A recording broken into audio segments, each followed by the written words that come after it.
શહેરના સિંધુનગર દેવમાના ચોક વિસ્તારમાં આવેલ શાકભાજીની દુકાન ધરાવતા વેપારીને ત્યાં 40 થી 50 હજારની ચોરી કરી તસ્કરો ફરાર થઈ જવા પામ્યા હતા। ભાવનગર શહેરના સિંધુનગર દેવમાના ચોક નંદ બાવા આશ્રમની સામે આવેલ શાકભાજીની દુકાન ધરાવતા ગોવિંદભાઈ કેશુમલ પિંજવાણીની દુકાનમાં તાળા તોડી રોકડ રૂપિયા 40 થી 50 હજારની ચોરી કરી તસ્કરો ફરાર થઈ ગયા હતા। આ બનાવ બનતા બી ડિવિઝન પોલીસને જાણ કરતા પોલીસે આવી વધુ તપાસ હાથ ધરી હતી।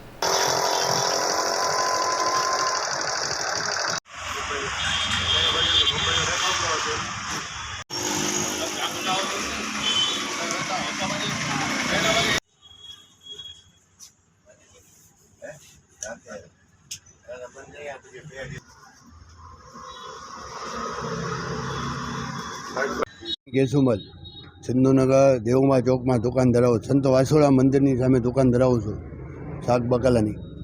રાતે 11 વાગે મેં દુકાન બંધ કરીને તાળા મારીને ગયા છીએ। સવારે આવ્યા તો મારા તાળા દુકાને તૂટેલા હતા ને મારી બોક્સની અંદર આવો તરિયામાં પૈસા 40 થી 50 રાખેલા કોક ઉઠાવી ગયો છે। આ બી ડિવિઝનમાં પોલીસ ફરિયાદ કરેલ છે।